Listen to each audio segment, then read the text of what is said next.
Tricks for all students में आप सभी का एक बार फिर से स्वागत है। दोस्तों, आज की इस वीडियो में हम बात करेंगे रंगमंच का एक चैप्टर है भरत मुनि का नाट्य शास्त्र। आज हम इसको काफ़ी डिटेल में समझेंगे। प्लीज़ दोस्तों, वीडियो को एंड तक देखना, और अगर आप वीडियो को एंड तक देखेंगे तो यकीन मानिए आपको सारी बातें समझ में आ जाएंगी। देखो दोस्तों, भरत मुनि का नाट्य शास्त्र ये चैप्टर थोड़ा सा डिफिकल्ट है। यहाँ पर जो आपको नोट्स प्रोवाइड किए गए हैं, ये नोट्स को समझना थोड़ा सा डिफिकल्ट होगा। इन नोट्स को समझना थोड़ा डिफिकल्ट होगा आपके लिए। प्लीज़ दोस्तों, अगर आप रियलिटी में इस चैप्टर को पूरी तरह समझना चाहते हैं तो इस वीडियो को पूरा देखना। बहुत सारे बच्चे कमेंट करते हैं कि सर नोट्स समझने में दिक्कत होती है, लेकिन जब आप समझाते हैं तो हमें काफ़ी बेटर तरीके से समझ में आता है, और आपके साथ भी ऐसा ही होगा। प्लीज़ बस रिक्वेस्ट कर रहा हूँ, वीडियो को एंड तक देखना, सारी चीज़ें क्लियर हो जाएंगी। तो चलिए दोस्तों, बिना टाइम वेस्ट किए अपने टॉपिक पर आते हैं कि भरत मुनि का नाट्यशास्त्र क्या था। सबसे पहले यहाँ पर अपनी कन्फ्यूज़न दूर करो कि नाट्यशास्त्र का मतलब क्या है। नाट्य का मतलब होता है नाटक, और शास्त्र का मतलब है उससे जुड़े हुआ ज्ञान। अब नाटक के बारे में जो भी ज्ञान है कि नाटक को कैसे किया जाना चाहिए, उसे हम नाट्य शास्त्र कहते हैं। नाट्य संबंधी सभी विषयों का प्रतिपादन करने वाला शास्त्र नाट्य शास्त्र कहलाता है। देखो दोस्तों, बचपन में हमने कई सारे नाटक देखे थे, सीरियल्स देखे थे। अगर आपको याद हो तो मैंने तो अपने बचपन में जैसे कि शक्तिमान हो गया, हातिम हो गया, और परियों के कई सारे नाटक हो गए, या दूसरे कई सारे नाटक हो गए, वो देखे थे। इसके अलावा जो सास बहू के जो नाटक आते हैं वो, और जो वेब सीरीज़ वगैरह आती हैं, वो भी एक तरह के नाटक में शामिल हैं। तो यहाँ पर आपको बताया जा रहा है नाट्य। नाट्य का मतलब मैंने आपको समझा दिया। नाट्य का मतलब नाटक ही होता है। जो सीरियल्स वगैरह आते हैं ना, ये वही होता है। अब सीरियल्स वगैरह के बारे में एक एक ज्ञान होता है, एक शास्त्र होता है। मतलब कि आपको नाटक कैसे करना है, किन चरणों में करना है, क्या-क्या चीज़ें नाटक में शामिल होनी चाहिए, क्या-क्या चीज़ें नाटक में शामिल नहीं होनी चाहिए, ये बताता है नाट्य शास्त्र।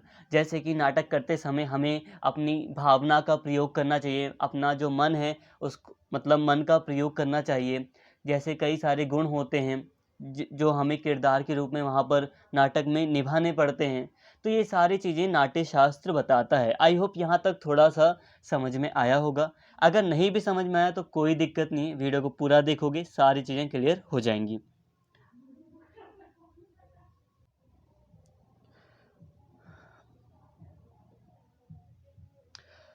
नाट्य शास्त्रम पुस्तक के मूल लेखक भरत मुनि हैं। नाट्य शास्त्र प्रदर्शन कलाओं पर एक संस्कृत ग्रंथ है। पाठ का श्रेय ऋषि पर भरत मुनि को दिया जाता है, और इनका समय विवादास्पद है। इन्हें 400 ईसा पूर्व से 100 ईसा ईस्वी सन के बीच किसी समय का माना जाता है। नाट्य शास्त्र पाठ में प्रदर्शन कलाओं का वर्णन करने वाले कुल 6000 काव्य छंदों के साथ 36 अध्याय हैं। देखो दोस्तों, नाट्य शास्त्र, हम नाट्य शास्त्र के मतलब को समझ गए। नाट्य शास्त्र यहाँ पर हम बात जिस कॉन्टेक्स्ट में कर रहे हैं वो ये है कि यहाँ पर हम मानते हैं कि जो नाट्य शास्त्र है, कि जो पुस्तक है, जो जो किताब है, उसके जो मूल लेखक हैं वो भरत मुनि हैं। भरत मुनि को नाट्य शास्त्र का लेखक ऐसे नॉर्मली माना जाता है। अब नाट्य शास्त्र में क्या है, तो नाट्य शास्त्र में कलाएँ, कुछ कई तरह की कलाएँ वगैरह हैं। कई तरह के जो साहित्य वगैरह हैं, कई तरह के छंद वगैरह लिखे हुए हैं। नाटक के बारे में विस्तृत जानकारी नाट्य शास्त्र में दी गई है। अब नाट देखिए दोस्तों, अगर हम बात करें इसके टाइम पीरियड की कि आखिर किस समय ये नाट्य शास्त्र, भरत मुनि का नाट्य शास्त्र लिखा गया था, तो इसको लेकर थोड़ा-सा विवाद है। विवाद ऐसा है कि एक मत, जितने भी इतिहासकारक हैं, जो विचारक हैं, वो एक मत नहीं हैं, सहमत नहीं है एक बात पर। लेकिन फिर भी नॉर्मली ये माना जाता है कि 400 ईसा पूर्व से लेकर 100 ईस्वी के बीच में इनका नाट्यशास्त्र लिखा गया था। ईसा पूर्व का मतलब है कि जो ये सन 2000 चल रहा है ना, 2000 साल आप अगर पहले चले जाओ तो ईसा पूर्व शुरू हो जाता है, उल्टा चलता है ये। ठीक है, आज से लगभग 2400 साल पहले 400 ईसा पूर्व था।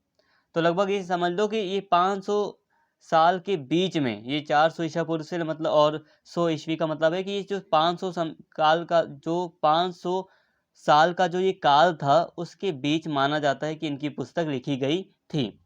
नाट्य शास्त्र में 6000 काव्य छंद हैं और 36 अध्याय हैं। अध्याय के बारे में हम आगे पढ़ेंगे। इस ग्रंथ में शामिल विषयों में नाटकीय रचना, एक नाटक की संरचना और इसे होस्ट करने के लिए एक मंच का निर्माण, अभिनय की शैलियों, शरीर की गतिविधियों, मेकअप और वेशभूषा, एक कला निर्देशक की भूमिका और लक्ष्य, संगीत तराजू, संगीत वाद्ययंत्र शामिल हैं और कला प्रदर्शन के साथ संगीत का एकीकरण किया गया है। देखिए दोस्तों देखिए दोस्तों ये जो नाट्य शास्त्र है इसमें क्या चीज़ें लिखी गई हैं, ये जो भरत मुनि का जो नाट्य शास्त्र है उसमें नाट्य की रचना मतलब एक नाटक की पूरी रचना संरचना किस तरह की होनी चाहिए, किस तरह से उसे होस्ट किया जाना चाहिए, मतलब उसे पूरा किया जाना चाहिए। देखो दोस्तों आप लोग ने कई बार, अगर आप कॉलेज रेगुलर स्टूडेंट हो तो आप लोग अपनी लाइफ में कई बार ऐसे नाटक इसको अपने कॉलेज में भी देख सकते हो। नॉर्मली क्या होता है कि कोई फंक्शन होता है तो कई लोग एक नाटक का एक प्रोग्राम रचते हैं, एक प्रोग्राम करते हैं। तो कई सारे किरदार बन जाते हैं और वो अपना-अपना जो भी किरदार उनको मिला होता है उसकी भूमिका निभाते हैं। तो नाटक के बारे में पूरी जो नियम है, नियम वगैरह है कि किस-किस तरह से एक्टिंग करनी है, किस-किस तरह से बोलना चाहिए, कैसे सारी चीज़ें मैनेज होनी चाहिए, इस बारे में ये ग्रंथ जानकारी देता है। जैसे कि लिखा है ना, अभिनय की शैलियाँ, मतलब वही है कि किस तरह से एक्ट करना चाहिए, शरीर की गतिविधियाँ किस तरह से गतिविधियाँ होनी चाहिए, वेशभूषा मेकअप किस तरह का होना चाहिए, और कला के बारे में, संगीत के बारे में किस तरह से बैकग्राउंड म्यूजिक बजना चाहिए, इस बारे में ये भरत मुनि का नाट्य शास्त्र बताता है। इसके बाद भारत में नाट्य शास्त्रीय परंपरा अति प्राचीन है। समय समय पर नाट्य आचार्यों द्वारा नाट्य शास्त्रीय सिद्धांतों की स्थापना होती रही है। भरत मुनि रचित नाट्य शास्त्र, धनंजय रचित दशरूपक, रामचंद्र गुणचंद्र रचित नाट्य दर्पण, शारदा तन्ने प्रवीण भाव प्रकाशन आदि नाट्यशास्त्रीय ग्रंथों से विदित होता है, यानी कि पता चलता है कि भारत से पूर्व और पश्चात में भी नाट्यशास्त्र के आचार्य हुए, जिनकी रचनाओं जो कुछ उपलब्ध हैं और कुछ उपलब्ध नहीं हैं के माध्यम में से नाट्यशास्त्र की समृद्ध परंपरा और उसकी नई नई व्याख्या दृष्टिगत होती है। अब इसको समझिए, भारत में दोस्तों नाट्य शास्त्र का जो इतिहास है वो बहुत ज़्यादा पुराना है। नाट्य शास्त्र, बस ये याद रखना, नाट्य शास्त्र एक ऐसा शास्त्र है जो कि लोगों के मनोरंजन के लिए बनाया गया था और इसकी जो परंपरा है वो बहुत पुरानी है। समय समय पर, कहने का मतलब है कि भरत मुनि, हम क्या मानते हैं कि नाट्य शास्त्र के जो प्रमुख लेखक हैं उन्हें हम भरत मुनि के नाम से जानते हैं, लेकिन भरत मुनि से पहले भी और बाद में भी कई सारे लेखक हुए हैं, कई सारे ऐसे विचारक हुए हैं जिन्होंने नाट्य शास्त्र के ऊपर कई सारी बातें लिखी हैं, कई सारे सिद्धांत उन्होंने बताए हैं। ठीक है, भरत मुनि से पहले भी और भरत मुनि के बाद भी। तो भारत में कई सारे नाट्य शास्त्र के ग्रंथ हमें देखने को मिलते हैं। जैसे कि भरत मुनि का नाट्य शास्त्र तो है ही, बट भरत मुनि के अलावा जो धनंजय थे उन्होंने दशरूपक लिखा था जो कि एक नाट्य शास्त्री है। इसके अलावा रामचंद्र ने भी एक लिखा था नाट्य दर्पण। इसके अलावा शारदा तन्ने ने भी लिखा था भाव प्रकाशन, भाव मतलब किस तरह से अपने भाव को व्यक्त करना चाहिए, कब इमोशनल होना है, कब कैसे एक्टिंग करनी है, तो इस बारे में इन्होंने भी जानकारी दी थी। तो यहाँ तक आपको क्लियर होगा कि भरत से बहुत पहले भी और भरत के बहुत बाद भी बहुत सारे नाट्य शास्त्र के लेखक आए थे सामने। यहाँ पर भरत का क्या मतलब है इसे भी अभी हम समझेंगे। किंतु भरत मुनि रचित नाट्य शास्त्र ही एक ऐसा प्राचीनतम उपलब्ध ग्रंथ है जिसमें नाट्यशास्त्रीय सिद्धांतों का क्रमबद्ध निरूपण अति विस्तार एवं सूक्ष्मता से किया गया है। नाट्य शास्त्र के क्षेत्र में इस ग्रंथ का वही महत्वपूर्ण स्थान है जो कि व्याकरण के क्षेत्र में पाणिनि की अष्टाध्यायी का। देखो, पाणिनि एक लेखक है जिसने एक बुक लिखी थी व्याकरण के क्षेत्र में, अष्ट अध्यायी, समझेंगे अभी। भरत मुनि के पश्चात सभी आचार्य भरत प्रतिपादित नाट्य शास्त्र शास्त्रीय सिद्धांतों पर ही विचार विमर्श करते रहे हैं और यही ग्रंथ उनकी उपजीव्य रहा है। अब हम यहाँ पर बात कर रहे हैं कि देखो, भरत मुनि से पहले भी और आगे भी कई सारे नाट्य शास्त्र के लेखक रहे हैं, कई सारे ग्रंथ रहे हैं नाट्य शास्त्र से संबंधित, लेकिन फिर भी जो हमारे पास उपलब्ध है, देखो दोस्तों, नाट्य शास्त्र जो भरत मुनि से पहले भी जो लेखक वगैरह थे जिन्होंने कई सारे ग्रंथ लिखे हैं नाट्य शास्त्रों के ऊपर, वो ग्रंथ हमें उपलब्ध नहीं है। मतलब कुछ उपलब्ध भी हैं बट वैसे सही मायने में जो बहुत ज़्यादा प्राचीन ग्रंथ रहे होंगे वो उपलब्ध नहीं हैं। कुछ उपलब्ध भी हैं तो वो इतने खास नहीं है जितना भरत मुनि का नाट्यशास्त्र माना जाता है। तो इसीलिए कहा जाता है कि जो भरत मुनि का नाट्यशास्त्र है वो एक प्राचीनतम उपलब्ध ग्रंथ है हमारे पास, ठीक है, नाट्यशास्त्र का, जिसमें क्रमबद्ध रूप में बिल्कुल एक सीक्वेंस में बिल्कुल लाइन वाइज तरीके से नाट्यशास्त्र के सिद्धांतों का वर्णन किया गया है, बिल्कुल गहराई से गया है। देखो दोस्तों, जो बुक है ना नाट्यशास्त्र की वो बहुत मोटी है। मतलब ये है कि आप खुद सोच सकते हो कि कितनी सारी बातें उसमें लिखी होंगी। अब नाट्यशास्त्र, अब भरत मुनि की यहाँ पे इंपॉर्टेंस बताई जा रही है। कहा जा रहा है कि नाट्यशास्त्र के क्षेत्र में जब बात आती है नाट्यशास्त्र की, ठीक है, नाट्यशास्त्र की जब हम बात करते हैं तो इस क्षेत्र में भरत मुनि का वही स्थान है जो कि पाणिनि व्याकरण के क्षेत्र में पाणिनि की अष्टाध्यायी का। देखो कहने का मतलब है कि पाणिनि, जब हम इतिहास की बात करते हैं ना, प्राचीन इतिहास वगैरह की, तो अष्टाध्यायी का नाम हमारे मन में बहुत आएगा ही आएगा। अगर आप एंशियंट हिस्ट्री पढ़ते हैं या कोई भी व्यक्ति अगर एंशियंट हिस्ट्री पढ़ेगा तो पाणिनि की एक बुक है अष्टाध्यायी, इसको तो पढ़ेगा ही पढ़ेगा। मतलब बहुत ज़्यादा इंपॉर्टेंट है ये बुक। तो वही कहा जा रहा है कि नाट्य शास्त्र की जब हम बात करते हैं तो भरत मुनि की जो नाट्यशास्त्र की बुक है उसका एक महत्वपूर्ण स्थान है, ठीक है। अब अब यहीं पर आगे कहा जा रहा है कि अब ये जो भरत मुनि की नाट्यशास्त्र की ये जो बुक है ना, इसके बाद ही कई सारे लेखक आए हैं, लेकिन मैक्सिमम सभी ने भरत मुनि की नाट्यशास्त्र को के सिद्धांतों का एक आधार के रूप में प्रयोग किया है। और ये जो ग्रंथ है इसी के फिर वो उपग्रंथ रहे हैं। मतलब मेन ग्रंथ जो है वो भरत मुनि के नाट्यशास्त्र को माना जाता है। आई होप यहाँ तक आपको क्लियर हो गया होगा।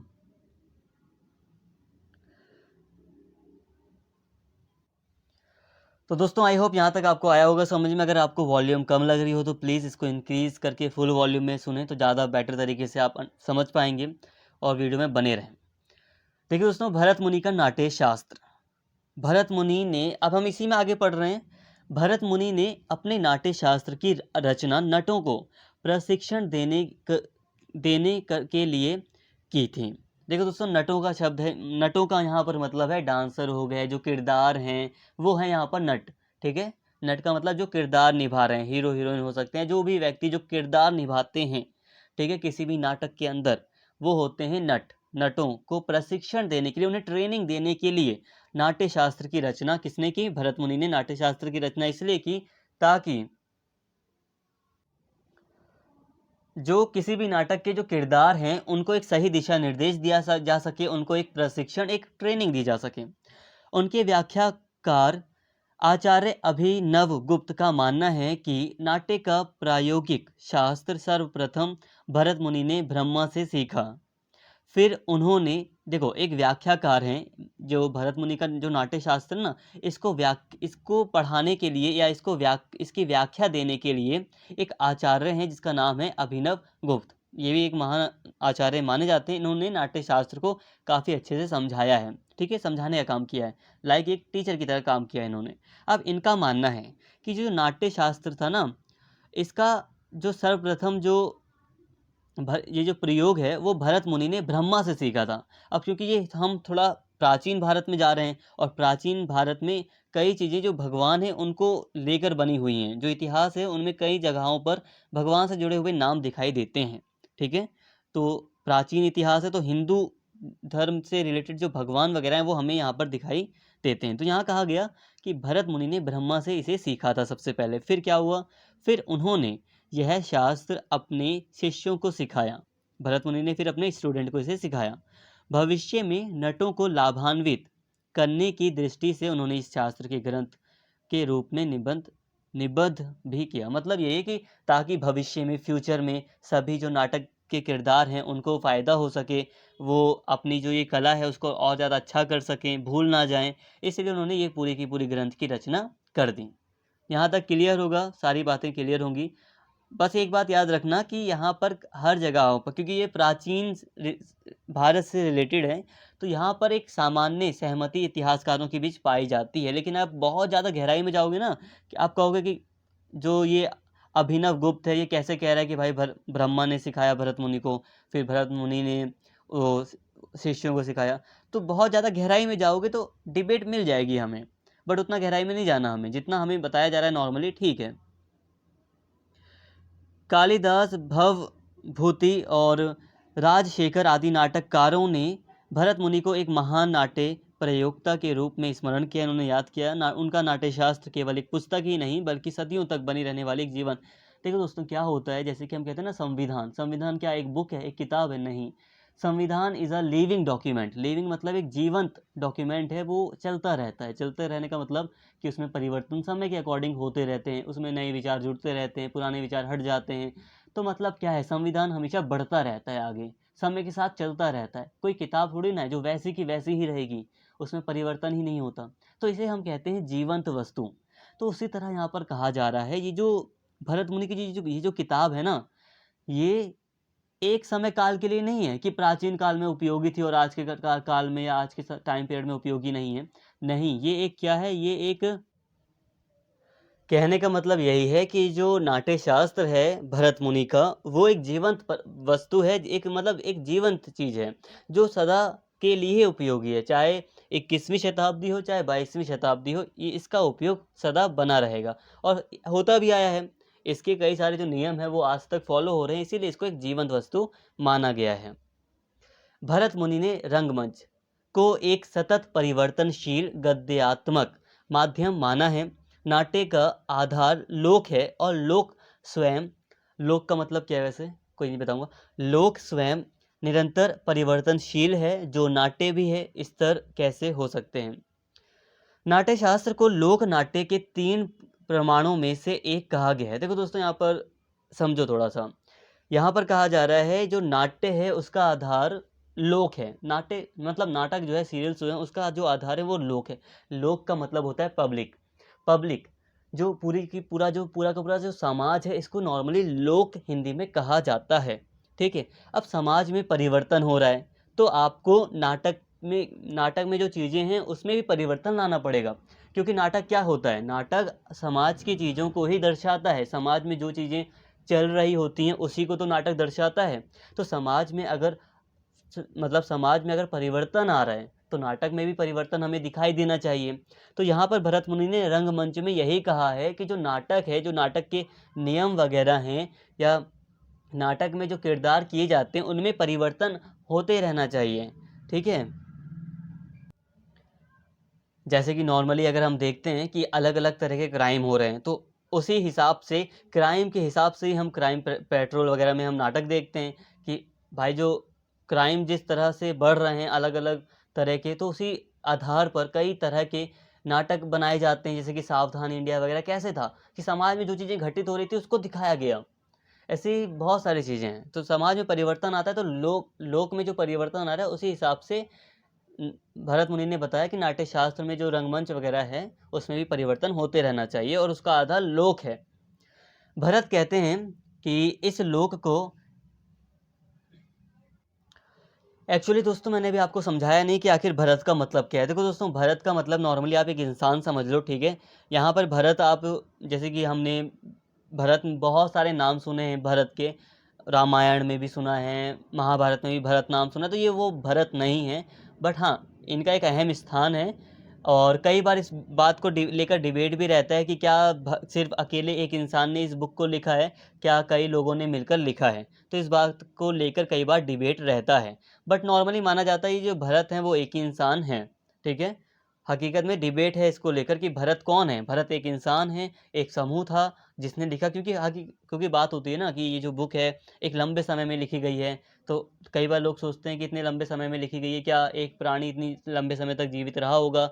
और कई बार सोचा जाता है कि अलग अलग नियम इसमें ऐड होते गए हैं, तो एक ही समय काल के टाइम पीरियड में लगभग एक ही व्यक्ति इतने सारे नियम ऐड नहीं कर सकता। तो कई बार इसको लेकर डिबेट होती है, बट फिर भी यहाँ पर हमें डिबेट नहीं करनी और हम वही चीज़ फॉलो कर रहे हैं जो सामान्य रूप से स्वीकार की जाती है। स्वीकार ये किया जाता है कि भरत नॉर्मली एक इंसान है जिन्होंने इसकी रचना की थी। अब आगे बढ़ रहे हैं। भरत कहते हैं कि इस लोक को शास्त्रों की सीमाओं में नहीं बांधा जा सकता, क्योंकि यह लोक अपनी विविधता में अपार है। इसकी प्रयोक्ता को चाहिए कि जिन बातों का निर्णय शास्त्र के द्वारा नहीं हो सकता उनके लिए लोक का आश्रय ले। वस्तुत समूचा शास्त्र भी लोक पर आश्रित है। लोक के ना रहने पर संपूर्ण शिल्प कलाओं और मनुष्यों के सारे कर्तव्यों का अस्तित्व भी समाप्त हो जाएगा। यहाँ पे यही कहा जा रहा है दोस्तों कि जो यहाँ पर जो भरत हैं वो कह रहे हैं कि शास्त्रों को ना सीमाओं में बांध कर नहीं रख सकते। जैसे कि हमने नियम बना दिए कि एक नाटक के 10 नियम हैं और इस 10 नियम को ही फॉलो किया जाना है, तो यहाँ पर वो भरत कह रहे हैं ऐसा नहीं है। समाज जो है ना उसमें डाइवर्सिटी है, उसमें विविधता है, बहुत अलग अलग समाज है और उसमें लगातार परिवर्तन भी होता रहता है। इसलिए जो ये किताब है इसमें भी परिवर्तन होते रहना चाहिए। इसके जो नियम हैं वो लोक के हिसाब से, समाज के हिसाब से फॉलो किए जाने चाहिए। नाट्य शास्त्र में जो ये जो शास्त्र है ना ये भी लोक के ऊपर ही डिपेंड है। समाज जैसा शास्त्र वैसा, कहने का मतलब ये है समाज जैसा नियम वैसा। अगर हम इंडिया में हैं तो अलग तरह का नाटक अपनाएंगे, इंग्लैंड में है तो अलग तरीके का नाटक अपनाएंगे, क्योंकि लोग अलग हैं, संस्कृतियां अलग है, समाज अलग है। लोक के साथ नाट्य के लिए अन्य दो प्रमाण जो भरत मुनि ने बताए हैं वे वेद तथा अध्यात्म हैं। अध्यात्म से आशय प्रयोक्ता या अभिनेता की अपनी चेतना से है। ठीक है, यहाँ पे इन्होंने कहा है जो लोक है उसके मतलब देखो इसने कह दिया कि जो नाट्य शास्त्र है उसका एक आधार तो लोक हो गया कि लोक के हिसाब से नियम में परिवर्तन हो सकता है, लोक के हिसाब से, जनता के हिसाब से, समाज के हिसाब से नियम वगैरह फॉलो किए जाएंगे। बट यहाँ पे दूसरी बात ये कह रहे हैं नाट्य शास्त्र जो है वो वेद से भी मार्गदर्शन ले सकता है और अध्यात्म से भी मार्गदर्शन ले सकता है। भरत मुनि ने नाट्य के लिए वेद को भी एक प्रमाण माना है। वही है कि एक मार्गदर्शन माना है, एक प्रमाण माना है कि जो वेद है ना वो भी नाटक के बारे में कई सारी बातें बता सकते हैं। और नाट्य को उन्होंने 4 वेदों के अतिरिक्त 5वां वेद माना है। जो भरत मुनि है वो नाट्य शास्त्र को 5वां वेद मानते हैं। 4 वेद हैं और ये 5वां मानते हैं उसको। भरत मुनि की परंपरा में रस ही नाट्य का प्राण है। रस के बिना नाटक में कुछ घटित नहीं हो सकता। रस की सृष्टि तथा उसके आस्वाद दोनों के लिए हृदय की शुद्धि एवं पवित्रता आवश्यक है। रस का मतलब है, आपने इसे पहले पढ़ा होगा अपनी क्लासेस में, रस का मतलब है भावना। कभी इंसान रोता है, कभी खुश होता है, कभी इंसान इमोशनली हो जाता है, कभी अलग अलग तरीके का बिहेवियर करता है, इम्प्रेशन अलग तरीके से किसी पर जमा पाता है। तो ये जो फीलिंग्स वगैरह होती हैं ये रस होता है। ठीक है, इसमें कई सारी चीज़ें हैं। तो यहाँ पे इन्होंने कहा है जो नाटक है उसमें जो रस है उस वो प्राण है। अब नाटक में इमोशंस नहीं होंगे, फीलिंग्स नहीं होंगी, तो क्या वो नाटक हमें अच्छा लगेगा? क्या वो नाटक हम इतनी गहराई से डूब कर देखेंगे? कई बार क्या होता है कि कोई नाटक होता है जिसमें हम पूरी तरह डूब जाते हैं, कोई फिल्म होती है हम उसके अंदर घुस जाते हैं। क्यों?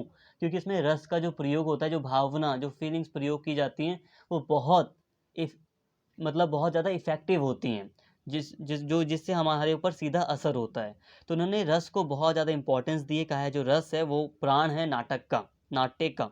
ठीक है, और रस रस कैसे, मतलब यहाँ पर रस की जो भावना है वो कैसे मतलब आएगी? अगर आपका मन, हृदय सब शुद्ध रहेगा, ठीक है, मतलब पवित्र रहेगा, आप किसी से झूठ नहीं बोलोगे, चोरी वगैरह नहीं करोगे, गलत काम नहीं करोगे, तो आपके अंदर जो भावना होगी वो काफ़ी स्वच्छ होगी, काफ़ी अच्छी होगी। नाट्य जीवन का अनुकरण है, यह भरत मुनि और उनकी परंपरा के आचार्य बार बार कहते हैं। परंतु जीवन के सतही अनुकरण से नाट्य अनुमुख संभव नहीं है। अभिनेता द्वारा इस सतही यथार्थ को नाट्य में अतिक्रांत करना होता है। भरत मुनि नाट्य धर्मी के विवेचन में इसी अतिक्रांत यथार्थ की अपार सौंदर्यमूलक संभावनाओं का वर्णन करते हैं। देखो दोस्तों, भरत मुनि कहते हैं कि जो अभिनेता होता है या जो किरदार करने वाले लोग होते हैं, जो आर्टिस्ट वगैरह होते हैं, उन्हें यथार्थ हकीकत में जिस तरह का समाज है या जिस तरह का की कहानी है वैसा ही नाटक या वैसा ही एक्टिंग करनी चाहिए। हकीकत में जो चीज़ है उसको वैसा ही इम्प्रेशन या वैसा ही एक्सप्रेशन दिखाने चाहिए। मतलब आपको वैसा ही भाव प्रकट करना है एक नाटक के तौर पर जैसा आपको किरदार दिया गया है। जैसे कि अभी हम एक नाटक करने वाले थे अभी रेगुलर कॉलेज में, एक नाटक था अरस्तु को लेकर, एरिस्टोटल वगैरह को लेकर, एक पाश्चात्य जो विचारक है ना, प्राचीन पाश्चात्य जो विचारक हैं, तो उनके ऊपर एक नाटक आयोजित किया जा रहा था।